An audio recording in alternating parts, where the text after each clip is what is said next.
Hello and welcome into the Locked On Wolves podcast. This is the POSTCAST. We're live, myself and Marney Gellner from Valley Sports North. We're going to break down the Wolves win over the Warriors on Sunday night. Welcome in. You are Locked On Wolves.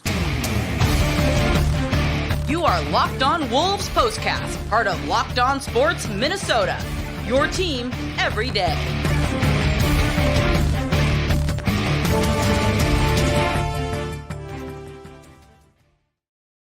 Hello and welcome to the Locked On Wolves podcast, part of the Locked On Podcast Network, your team every day. My name is Ben Beecken. I'm the host of Locked On Wolves. Marney Gellner of Valley Sports North is with me live to break down the Wolves win over the Warriors on Sunday. And Marney, this was a huge win in every possible way for the Wolves. They're now alone in seventh in the West. They're managed to split the season series with the Warriors, so no tiebreaker for Golden State. And another close late win for the Wolves after a single possession win over Atlanta the other night. The Wolves are able to hang on late, get a big shot from Karl-Anthony Towns. Great defense down the stretch. Really, really important win for Minnesota. I just don't think we can really overstate it. I mean, we're down to now 7 games left to play. This was the team ahead of the Timberwolves. If you don't go with the teams that are tied with them, this is the spot they want. You know, the Golden State is in the 6th spot and out of the play-in completely. And the Timberwolves in a head-to-head game with the team that's right ahead of them. I mean, to win this game and to hold Golden State to the lowest point total of the season for Golden State at home, I mean, that's just something teams haven't done this season, and it was incredible. It was a fantastic, very important, significant, and tremendous win for the Timberwolves, and I'm not afraid to say it. Yeah, and that's 3 wins in a row. It's 2 close wins. The Wolves are now a game back above 500, and you know, we can talk about the standings a little bit more later. But I mean, this is so big for so many reasons. And in terms of how the Wolves played, game long, I think we could break down the last couple possessions if we want. I don't know if we want to go blow by blow, but in general, I thought the Wolves' perimeter defense in this game was really, really impressive. And they tried a couple different things. They played a lot of drop coverage early, and Jordan Poole kind of had his way, and really he was the problem throughout the game. But I thought the Wolves did a good job on Steph Curry. They did a good job on Klay Thompson, as good as you can. And for a while, I think Klay missed 9 shots in a row at one point. And the Wolves were doing a good job of switching when they could. And then even when they ended up with bigs kind of on an island, I thought, especially Karl-Anthony Towns and Naz Reid, both of them moved their feet defensively, did their best to stay in front of the Warriors' talented perimeter players. And they held the Warriors to 96 points. And anytime you could do that, it's an impressive defensive performance. Yeah, and the Wolves outshot the Warriors from 3. Minnesota made 2 more 3-pointers than Golden State, and that doesn't happen a whole lot. And Chris Finch after the game praised the defense, and it was kind of up and down the lineup. It was different guys at different times. I mean, Minnesota's best defender is Jaden McDaniels, and he played 10 minutes tonight because he had foul trouble throughout the game. And so you would think on a night like this, Jaden must have played 35 minutes and led the defense, and he was clamped down. And it was other guys. It was Kyle Anderson had 5 steals. His long arms just get in the passing lane. His anticipation is so good. I mean, there were just some significant defensive plays. Rudy Gobert in the paint. He was looking like the defensive player of the year type of Rudy Gobert in this game. 18 rebounds. There were just some really big plays on a night when the offense was not flowing by any means. There was a little too much iso ball. There was a little too much and or Karl trying to get themselves going, which you totally understand. They got to get back in rhythm, but it didn't look pretty at times. And thankfully, on a night when the offense did not look pretty, the Wolves brought their defense, and every guy up and down the lineup contributed to that tonight. Yeah, you mentioned a couple players there that I did want to dig in on a bit more. We can start with Kyle Anderson because he had a 4x5 game, 12 points, 10 rebounds, 7 assists, 5 steals in this game, including the game's saving steal that led to the game winning the go-ahead basket from Karl-Anthony Towns. But Kyle Anderson, in a game where, as you mentioned, Jaden McDaniels plays only 10 minutes, is in foul trouble early and often in this game. And Kyle Anderson had moved back to the bench for the first time in a long time, and here he is playing 32 minutes again, and putting up just a massively important, well-rounded game, which we've seen him do time and time and time again. We talked the other day. He's the only Timberwolves player with multiple triple-doubles in a season since, I think, Rubio and Kevin Garnett are the only other guys that have done it. And here's Kyle Anderson again with this 4x5 game, the massive steal down the stretch, initiating offense again. I mean, again, leading the Wolves in assists. I'd have to go back and look, but he's done that a lot lately. Just so vital to everything the Wolves do. And it's easy to, like, you see Naz's big point total. We'll talk about him. We saw Cat with the big, basket at the end of the game, Rudy controlling the paint, which we'll talk about. But then here's Kyle Anderson just doing a little bit of everything and coming up with really the biggest play of the game there down the stretch. Yeah. And after the game, Chris Finch, I think his quote was, in so many different ways, Kyle Anderson is our most important player. And he's not wrong. I mean, the stat lines that Anderson puts up regularly, they're not gaudy and flashy, but they're always just packed full. They're like short and stocky. He's got every number filled out, and he did it again tonight. And then he just shines in the biggest moments because he plays smart. He plays smart, heady, high IQ basketball. And on a team that sometimes, like Anthony Edwards is a young player who's getting a lot smarter, but he plays on a lot of just talent and skill, and he's out there hooping. And then there's Kyle Anderson, who's always out there thinking. And this was another example of just making really heady plays. And you could see he just doesn't let up. Like somebody is dribbling the ball in front of him and is just trying to make an entry pass. And Kyle Anderson's arms are out there in the lane. Like he's reading their eyes and anticipating where this pass is going to go. And then he just sticks his long arms out there and boom, he's got a couple of steals. He had 5 of them tonight. And that last one he had when Karl was the trailer and hit that 3, I mean, that is just a really, really important play in one of the biggest moments of the game. So Kyle Anderson, I just thought all around, almost every area that he touched tonight, he made a significant impact. Yeah, and it felt like before he got that steal, it was almost like the Wolves were about to start fouling. They had the foul to give, and there were a couple of, officials could have called fouls right before that if they had thought the Wolves were trying to foul. And right before they probably get to the point where they start fouling, he's able to jump in the passing lane, start the break back the other way, and make the right play too.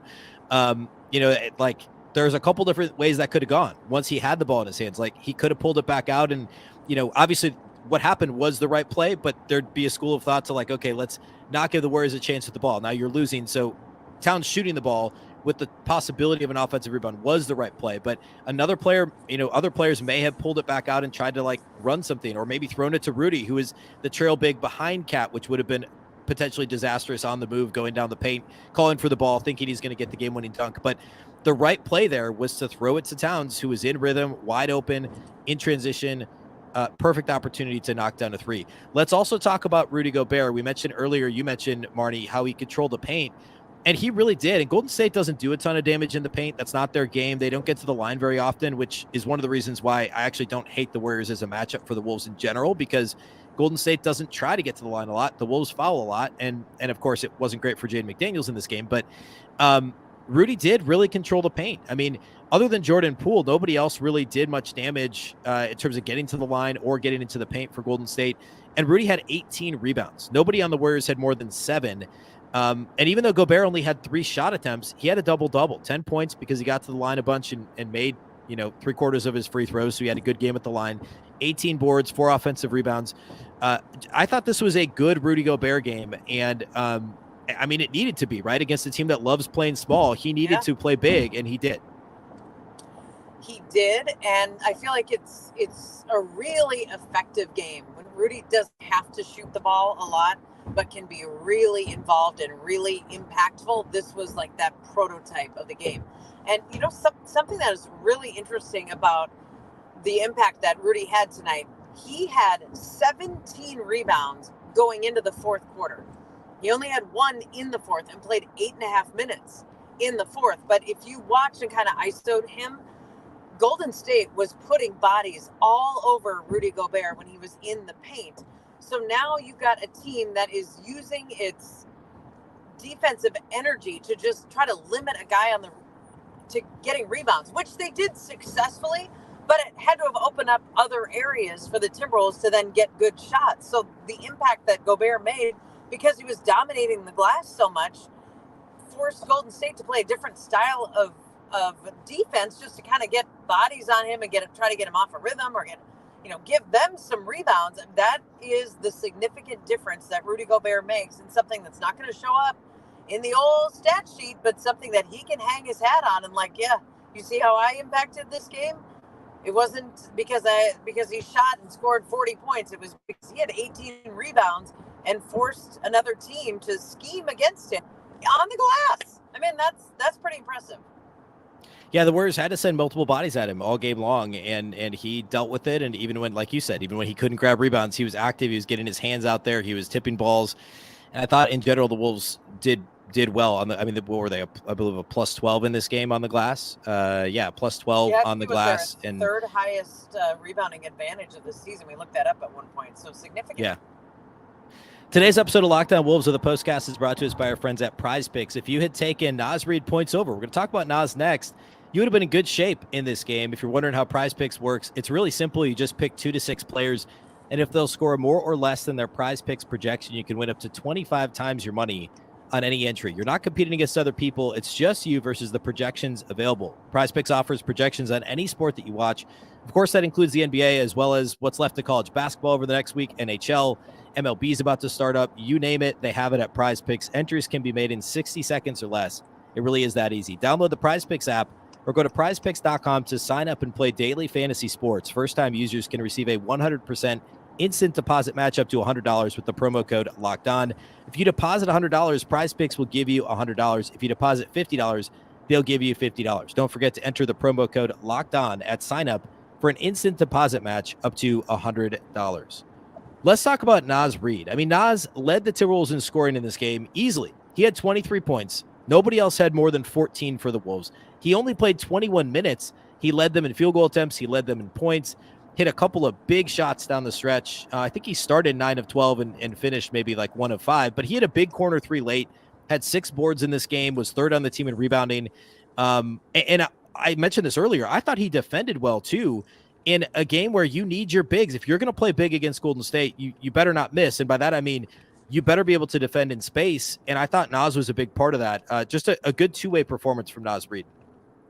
He's been just terrific, and he's been so important to the Timberwolves too. And there was just kind of a rhythm that he was in tonight. There was a stretch where he shot corner threes from both corners in the span of it seemed like 45 seconds. And he had 2 in front of the Warriors bench and 1 on the other opposite side. I think he made 2 of them.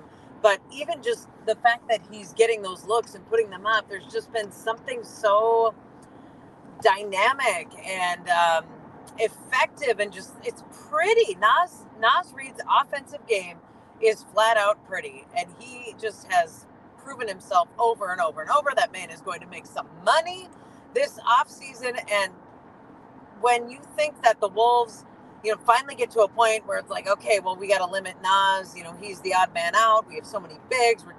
You just absolutely cannot. He has 100% earned his playing time, even though the Wolves have Rudy Gobert and Karl-Anthony Towns and all the bigs and all the healthy guys as post players. You cannot not play him significant minutes. I mean, the Wolves had their starting 5 fully intact tonight for the first time in 4 months, and Naz Reid led this team in scoring at Golden State. He's just been tremendous. Yeah, and it's going to be interesting to see as there's only 7 regular season games left, and then the Wolves get into hopefully playoff basketball. And we've seen what teams have done to Rudy Gobert in the past, and here in the playoffs, and playoff basketball slowing down and the whole thing. But the Wolves play fast and they play big. So can they be a little bit resistant? I mean, the Warriors love to play fast and small, and the Wolves were able to, obviously only win by a possession, but they were able to have their way when they needed to in this game and down the stretch. Next up for Minnesota, they turn around and play Monday night at Sacramento. It's a huge game. We talked about the standings off the top, but the Wolves are alone in 7th right now in the Western Conference. They're only a half game behind Golden State, and there's no tiebreaker there. They're only a game behind the Clippers, who are in 5th, and the Wolves have that tiebreaker. They have a half game on the Pels, TBD on that tiebreaker. The Wolves currently are tied in that one, and they also have tiebreakers over the teams in 9th, 10th, and 11th. And they're 2 games up now on the Mavericks, who are down in 11th. So good spot for the Wolves right now. Obviously, it's going to be tough on the second night of a back-to-back. No idea availability. You know, 3 of their players the Wolves players are questionable coming into the game on Sunday. We'll see who's available Monday. And then a huge game at Phoenix because, I mean, Phoenix in the 4 spot's not out of reach either. The Wolves have Phoenix on Wednesday night too. So big week ahead for the Wolves. And the standings are just, I mean, I keep using the word wild, but I don't know a better way to explain this.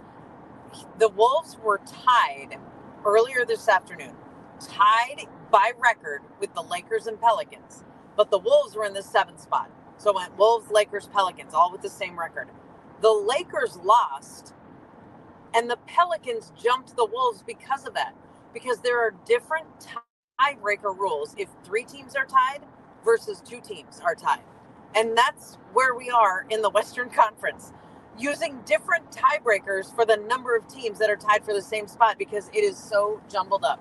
I mean, I had no idea. We couldn't figure this out today. As soon as the Lakers lost and we saw the updated standings, we were like, how in the hell did the Pelicans jump the Wolves when neither of those 2 teams played?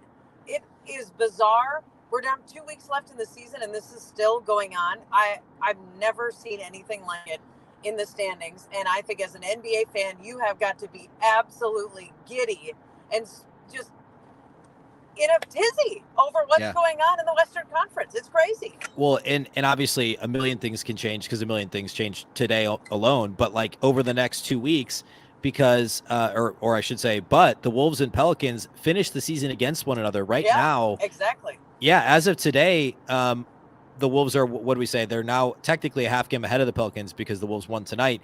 Yep. But they played one more game than New Orleans. New Orleans has won 4 straight. The season series is split 1-1 right now.